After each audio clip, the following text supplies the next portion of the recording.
ഇപ്പോൾ രാവിലെ തന്നെ എണീറ്റ് പല്ലൊക്കെ തേച്ച് നമ്മുടെ ടെൻ്റൊക്കെ പാക്ക് ചെയ്തിട്ടാ സാധനങ്ങളൊക്കെ പാക്ക് ചെയ്യാൻ പോണി. നമ്മുടെ ബക്കറ്റാണ് ഇത്, നമ്മുടെ കിച്ചൺ സെറ്റ്, പൊതുപ്പ്, പിന്നെ നമ്മുടെ ഗ്യാസ് ക്യാൻ, ഇതാണ് നമ്മുടെ സ്റ്റവ്.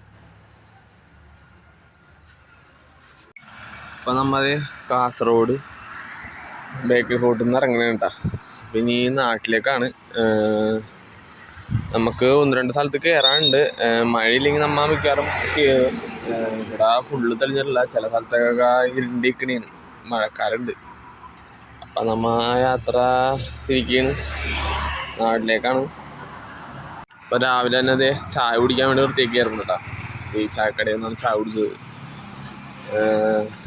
അപ്പം നമ്മൾ ഇവിടെ നിന്ന് നാട്ടിലേക്ക് യാത്ര ഇരിക്കുന്നു. തുണിയൊക്കെ അലക്കിയിട്ടേക്കായിരുന്നു, ഉണങ്ങിയിട്ടുണ്ടായിരുന്നില്ല. അപ്പം ഇതിൻ്റെ മുകളിൽ വിരിച്ച് വെയിലുണ്ടെങ്കിൽ ഉണങ്ങട്ടെന്ന് വെച്ച് നമ്മുടെ ഇവിടെ നിന്ന് തിരുവനന്തപുരം കഴിഞ്ഞ് ഇപ്പം കാസർഗോഡും കഴിഞ്ഞ് പിന്നെ നാട്ടിലേക്ക് തിരിക്കണേന്. നമ്മുടെ ഇപ്പോൾ കേരള ഇനി നാട്ടിലേക്കാണ്. അപ്പം ഇവിടെ നിന്ന് ഇനി കോഴിക്കോടേക്ക് 158 കിലോമീറ്ററോളം കേട്ടോ. അപ്പം ഇവിടെ നിന്ന് ഇനി 100-300 കിലോമീറ്റർ സഞ്ചരിക്കണം നാട്ടിലെത്താനായിട്ട്. എത്ര ദിവസം എടുക്കും, ഇപ്പം എത്തുമെന്നൊന്നും അറിയില്ല കേട്ടോ. നമ്മൾ പയ്യെ റെസ്റ്റ് എടുത്തൊക്കെ ഇങ്ങനെ പോകണം. നമ്മുടെ കാലിന് ആണി കൊണ്ടുകൊണ്ട് ചെറിയ വേദനയൊക്കെ ഉണ്ട്, കുഴപ്പമില്ല. ഇപ്പം ഇവിടെ അങ്ങനെ മഴയൊന്നുമില്ല, അത്യാവശ്യം വെയിലൊക്കെയാണ്. പക്ഷേ ചില ഭാഗത്ത് മഴക്കാർ മൂടിക്കണോണ്ടേ എപ്പം മഴ വരും ഒന്നും പറയാൻ പറ്റൂല. അല്ലെങ്കിൽ നമുക്ക് വേറെ സ്ഥലത്തേക്ക് പോവായിരുന്നു.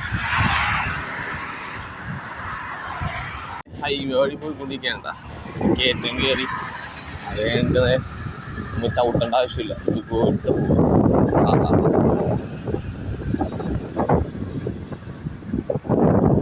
നിങ്ങൾക്ക് കുഴപ്പമില്ല, അപ്പുറപ്പുറം കാണാൻ.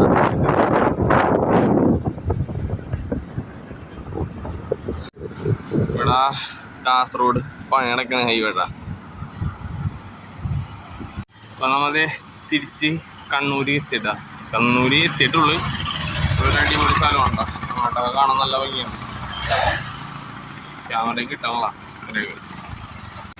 അപ്പം നമ്മൾ ഇന്ന് ഇവിടെയുണ്ട് സ്റ്റേ. ഇത് നമ്മുടെ ചെറുകുന്ന് എന്ന് പറയുന്ന സ്ഥലത്താണ് കേട്ടോ, കണ്ണൂർ. ഇത് പഞ്ചായത്ത് നടത്തുന്ന ഒരു സംഭവമാണ്.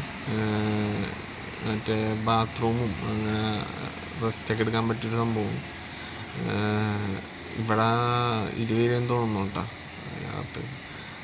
ഇത് കൂടുതലും യൂസ് ചെയ്യണത് ഈ ശബരിമല സീസണൊക്കെ ആവില്ലേ, അപ്പം കർണാടകയിൽ നിന്നുള്ള ഭക്തന്മാർക്ക് റെസ്റ്റ് എടുക്കാനും ബാത്റൂമൊക്കെ യൂസ് ചെയ്യാൻ വേണ്ടിയാണ് കേട്ടോ.